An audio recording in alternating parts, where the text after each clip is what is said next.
Comenzaré contando que, en el año de 1982, toda mi familia partió de Puebla a la Ciudad de México. Cuando hablo de toda mi familia, me refiero a mi abuela, padres y hermanos. El principal motivo de nuestra salida fue buscar mejores oportunidades de trabajo, ya que, si permanecíamos en el pueblo, muy seguramente la escasez de oportunidades nos mataría de hambre. Claro que al llegar a la ciudad no teníamos un techo propio donde dormir, así que, durante los primeros días, nos quedamos en la casa de un primo de mi papá. En ese tiempo, tanto mis hermanos como yo aún éramos muy pequeños y mis padres y abuela no querían causar grandes molestias, por lo que, en el transcurso de la semana, consiguieron una casa para rentar, la cual estaba ubicada en una colonia de la Ciudad de México. La casa no era muy grande, constaba de 2 habitaciones, pero por lo menos tendríamos un lugar para no incomodar a nadie. Los años fueron pasando, y en ese tiempo mis padres no faltaron un solo día a su trabajo. A causa de ese gran esfuerzo, juntaron dinero para comprar el terreno donde rentábamos. Aquel lugar era muy rústico, aún no había electricidad, drenaje ni agua potable, pero de algún modo teníamos que empezar. Lo único a resaltar era que la casa estaba en una buena ubicación, justo al lado de la calle principal. En verdad sufrimos, pero no había vuelta atrás.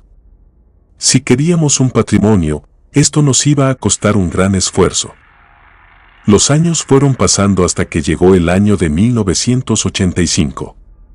Para entonces, ya estábamos más que acostumbrados a vivir en la ciudad y, a pesar de haber pasado varios años, aún la zona no se poblaba por completo.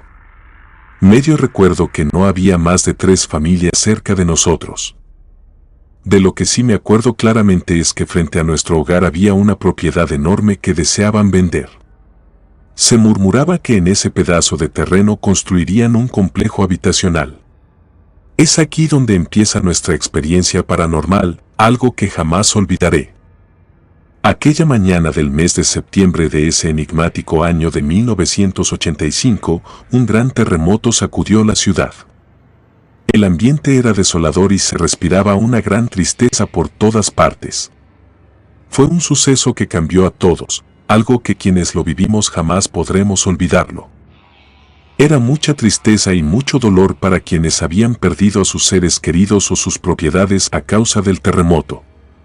Conforme fueron pasando los días, comenzaron los trabajos de demolición y cargamento de escombros de las casas y edificios afectados por el temblor. Jamás imaginé que entre esos objetos que llegaban me fuera a encontrar una imagen que nos causaría terror, pero al mismo tiempo protección. En uno de esos días, me encontré cerca de la casa un objeto que estaba en uno de los camiones. En mi ignorancia, recogí lo que pensé que era un santo. Jamás creí que era una santa muerte negra, que fue utilizada para hacer actos de brujería. Sin decir una sola palabra a mis padres, la metí en unas cajas y, posteriormente, la guardé en un ropero. No sé por qué, pero algo en mi interior me decía que me la quedara. En esos días, mis padres trabajaban de noche, por lo que me quedé solamente con mis hermanos y mi abuela, quien desgraciadamente ya no veía nada. Esa fue la primera noche en que algo interrumpió nuestro sueño de manera inesperada. Se escuchó un llanto tan aterrador que sembró terror en la casa por completo. Por supuesto, nos alteró demasiado, y por un instante pensamos que había provenido de la calle. No obstante, estábamos equivocados. Una vez ese llanto dejó de escucharse, pensamos que eso sería todo, que ya no volvería a presentarse. Pero, para nuestra sorpresa, solo era el comienzo. En ese momento, apareció una sombra negra. Pasó justo frente a mí y, a su paso, tiró varios trastes de la cocina, algunas plantas y cuadros de las paredes. La abuela, asustada, preguntaba si estábamos bien. Al voltear a ver a mis hermanos para ver cómo se encontraban, pude observar que estaban asustados. Pues, al igual que yo, también vieron algo horrendo que pasó por la cocina. Ellos fueron testigos de quien provocó aquel grito que retumbó en la casa. Había sido aquella cosa. Era una mujer que se hizo presente en la sala. La abuela entró en desesperación, comenzó a gritar pensando que alguien se había metido a la casa y quería robarnos. A pesar de que tenía una enorme confusión por todo este evento, intenté ponerme de pie para ir a ver qué pasaba, pero al hacerlo mi cuerpo no me respondió. Sentí que algo me detuvo. Mi asombro creció exponencialmente al darme cuenta de algo horrible. Aquella mujer era idéntica a la figura que levanté de los escombros y guardé en el ropero. A toda prisa, retiré la mirada de esa dirección y comencé a rezar, implorando a Dios que nos ayudara. A los pocos minutos, mi cuerpo logró reaccionar. Me di cuenta de que ya no se escuchaba ningún ruido extraño. Todo volvió a la tranquilidad. Con miedo, me levanté de la cama y busqué en cada rincón de la casa y hasta por debajo de las camas, pero ya no había nada. No supe hacia dónde se fue esa mujer, que la verdad daba mucho miedo, pues estaba en los huesos y solo sabía que era mujer por la capa que cubría su cabeza. Después de eso, ya no pude dormir. En realidad, nadie en la casa pudo, pues todos estábamos muy asustados sin saber qué hacer. Yo me sentí muy culpable porque sabía que aquella estatua tenía algo que ver con lo que había pasado. Traté de calmar a mis hermanos y a mi abuela, diciéndoles que no había pasado nada malo. Les preparé un té y me hice el fuerte por ellos. Al otro día, por la mañana, cuando llegaron mis papás del trabajo, les conté lo que sucedió. A pesar de que la abuela afirmó mis palabras, mi papá solo dijo que a lo mejor se me había subido el muerto y, debido a eso, escuché esas cosas. Yo sabía que no había sido eso, porque incluso mis hermanos lo habían visto, pero la verdad no me interesaba convencer a mis padres de que era verdad. Con que mi abuela me creyera era más que suficiente. Y claro que busqué la estatuilla para sacarla, pero nunca la encontré. Con el pasar de los días intentamos olvidar el tema, aunque nuevamente las manifestaciones se volvieron a presentar. Durante otra madrugada, me despertó un extraño ruido. Aquella vez, se escuchaba como si una gran multitud de personas corrieran por la calle, gritaban con desesperación que se avecinaba la muerte y que ya venía por muchas almas que le correspondían. Recuerdo que eran los últimos días del mes de septiembre del mismo año. La ciudad olía a muerte, no había luz, comida y solo desgracias pasaban. Me levanté rápidamente, pues yo era el hombre de la casa, y pensé que debía asomarme a ver qué sucedía afuera. Me fijé por la ventana, pero no vi a nadie. Después volví a mi cama, mientras me preguntaba de dónde había provenido ese alboroto. La verdad fue algo muy raro porque, de un momento a otro, ya no se escuchaba nada. Una tarde, una vecina platicó con la abuela y le confesó algo. Le dijo que el terreno de al lado estaba siendo rellenado con los escombros del terremoto y decían que entre los desechos se habían encontrado restos humanos. Su yerno trabajaba ahí, pero el gobierno no decía nada. La vecina también le dijo que varias personas escuchaban y veían cosas muy extrañas en esos días. Que incluso ella llegó a ver a una multitud muy enojada en la calle, pero cuando se frotó los ojos, ya no había nadie. Aquellas personas habían desaparecido en segundos. También le dijo a mi abuela que muchos decían que se les aparecía la Santa Muerte, quien, según ellos, iba por su alma. Esto al parecer por la vida de muchos heridos que a diario morían en los hospitales a causa del temblor. Además de eso, le comentó que, extrañamente, veían a la Santa Muerte manifestarse en la pared de nuestra casa para después volver a desaparecer. Mi abuela le decía que todo eso pasaba porque las almas de los fallecidos en aquel trágico desastre no encontraban la paz y que necesitaban una misa, pero la verdad no muchas personas hicieron caso. Unos días más adelante, mi padre fue testigo de esos mismos sucesos. Su trabajo se encontraba cerca de la casa, caminando a unos 15 minutos. Así que él prefería caminar para ahorrar el costo del pasaje. Una vez temprano fue a cubrir un turno extra. Eran casi las 4 de la madrugada. Al ir caminando a paso apresurado, observó que, de un callejón del lado de otra calle, salió una mujer vestida completamente de negro. Ella era una mujer joven y muy guapa. De inmediato se acercó a mi papá y le dijo que, si podía caminar con él, ya que le daba un poco de miedo ver tanta desgracia. De igual manera, le comentó que había ido al funeral de unos amigos quienes fueron de los últimos heridos del terremoto. Mi padre se quedó un poco pensativo, porque dice que del callejón de donde ella salió no había ninguna casa. Casi todos eran locales comerciales y la gran mayoría tenía algún siniestro.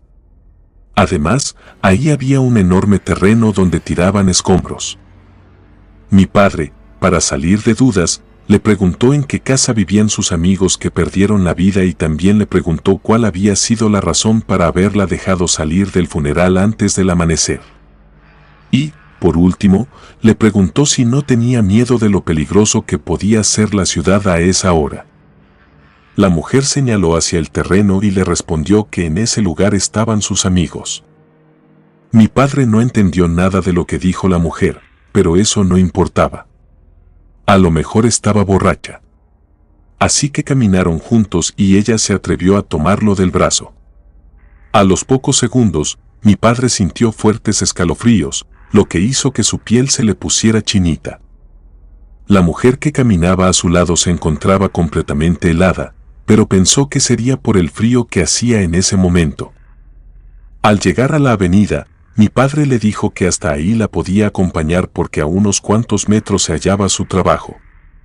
Sin más que decir, mi padre le advirtió que tuviera mucho cuidado, ya que el lugar no era seguro.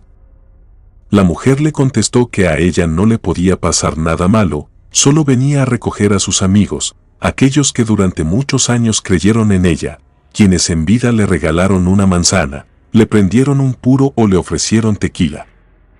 Como mi padre era bastante católico y reservado, no supo con quién caminó esa madrugada. Así que se despidieron, pero cuando dio unos cuantos pasos, giró para verla de nuevo. Pero aquella mujer ya no estaba. ¿Cómo era posible? ¿Cómo fue que desapareció tan rápido si solo volteó un par de segundos? Mientras buscaba una respuesta a su pregunta, los perros comenzaron a aullar y un llanto se escuchó muy cerca de ahí. Aterrorizado y sin dar crédito a lo ocurrido, corrió lo más rápido que pudo hasta su trabajo. Al llegar a la empresa, tocó desesperadamente, casi queriendo tirar la puerta. El guardia, muy molesto, le dijo que esas no eran maneras de tocar. Mi padre tartamudeaba, no se le entendía nada, pero poco a poco se tranquilizó y le contó al guardia lo ocurrido. El oficial, al escuchar sus palabras, le dijo que no era el único que había presenciado tal evento, pues en la empresa otros 7 trabajadores tuvieron la oportunidad de ver a esa mujer vestida de negro. Incluso, algunos vieron que no tocaba el piso. Ellos la maldecían con infinidad de insultos sin saber que era parte de su vida y la guardiana de sus almas. Mi padre, muy confundido y asustado, pensó que vio nada menos que a un fantasma. No había otra explicación. Desde ese día él se enfermó. Mi madre decía que fue a causa del susto. Lamentablemente, mi padre no duró mucho tiempo y a los pocos días perdió la vida. Mi madre estaba desolada y sentía que el mundo se le venía encima, y yo también. Fue un golpe muy duro para todos, algo que nos hizo pedazos. Y sinceramente, desde aquel día, nada volvió a ser igual. No había de otra, mi madre no podía con todos los gastos de la casa. La situación era complicada, tanto que apenas si nos alcanzaba para comer. En esos días, en que mis hermanas trabajaban, sucedió algo. Fue una noche en la que mi madre se encontraba aún despierta en casa. Vio algo que la dejó sin aliento. Su atención se dirigió hacia la ventana, donde pudo ver que en el patio se hallaba un niño de unos 5 o 6 años, el cual vestía de blanco y corría por todo el lugar. Esto le provocó un gran miedo, ya que no había forma de que un niño entrara a la casa y mucho menos tenía un hijo de tal edad. Así que, como pudo, salió corriendo y fue directamente al hogar de una tía, ya que no quería despertar a nadie en casa. Al otro día, habló con nosotros y nos dijo que pensaba vender la propiedad, ya que eran muchas las cosas que allí ocurrían. Sin embargo, nos comentó que, por mientras, iría a buscar un sacerdote para que bendijera la casa. Cuando el padre llegó a nuestro hogar, éste se negó rotundamente a entrar. Afirmó que en la casa había una energía que se encontraba en todas partes y recomendó que lo más viable era salir de ahí cuanto antes. Acto seguido, se marchó de la casa, pero pronto sucedió algo que nos hizo descartar la idea de vender la propiedad. Una madrugada, mi hermana se despertó muy asustada. Escuchó como un gran perro aullaba y gruñía espantosamente. En un principio, lo escuchó bastante lejos, pero poco a poco se fue acercando, hasta que ya se podía oír abajo de la cama y, posteriormente, dentro del ropero, como si estuviera encerrado. Aquel ladrido cambió de un instante a otro, ya que comenzó a escucharse el llanto de una mujer. Este lamento casi provoca que mi hermana se desmayara. Muy asustada, comenzó a maldecir a esa mujer que estaba adentro del mueble, al mismo tiempo que intentaba encender la luz y hablarnos para que despertáramos, pero por más que lo hizo, nosotros no escuchamos nada debido al miedo que sentía. A pesar de que palpó la pared en busca del interruptor de la luz, no conseguía encontrarlo. Hasta que, por fin, después de varios intentos, lo logró. Fue en ese momento que aquel lamento desapareció. Mi madre despertó y vio a mi hermana muy mal, parecía que había visto a un fantasma. Le preguntó por qué estaba tan pálida. Así que mi hermana le contó todos los detalles. Con mucho temor, se acercaron lentamente al ropero para ver qué había adentro. Una vez lo abrieron, vieron que todo estaba en orden. Sin embargo, al revisar con más detalle, encontraron una imagen de la Santa Muerte, aquella que yo había guardado anteriormente. Por tal motivo, mi madre la tomó entre sus manos para sacarla, pero al momento de tomarla sintió algo extraño debajo de ella. Al echar una mirada, se llevó la sorpresa de ver una gran cantidad de billetes, una cantidad de dinero que en toda nuestra vida jamás habíamos visto. Al presenciar semejante acto, nos llenó de alegría y dicha. Con ese dinero, podríamos pagar los gastos pendientes del funeral de mi padre y, sobre todo, poder comer dignamente en esa época tan dura, donde aún se sentían las consecuencias del temblor. Mi madre, de inmediato, supo que ese milagro lo había hecho esa bella imagen de la Santa Muerte, aquella que solo viene por las almas que están destinadas a ella y que ayuda a cuanto necesitado se cruza en su camino. La verdad, la Santa Muerte nos ayudó mucho, y aún en la actualidad, ya que mi madre, mi padre y mi abuela ya no están, ella se ha encargado de cuidarnos y ayudarnos a lo largo de la vida. Fuimos muy afortunados de encontrarla y hacerla parte de nuestras vidas. Al final, aunque nos costó mucho aceptarlo, nos dimos cuenta de que se llevó a mi padre en el momento en el que le tocaba, y sabemos de sobra que llegará el momento en que nos llevará a nosotros. Sinceramente, a mí no me da miedo. Comunidad de Relatos de Terror, quiero enviarles un gran saludo y agradecerles por todo el apoyo que le han brindado a este proyecto. Ya somos más de 20,000 suscriptores y nuestra próxima meta es llegar a los 21,000. Gracias por todo su apoyo. Si te gustó este relato, suscríbete activando la campanita de notificaciones, de esta manera estarías apoyando nuestro proyecto. Gracias por escucharnos. Relato anónimo, derechos a quien corresponda.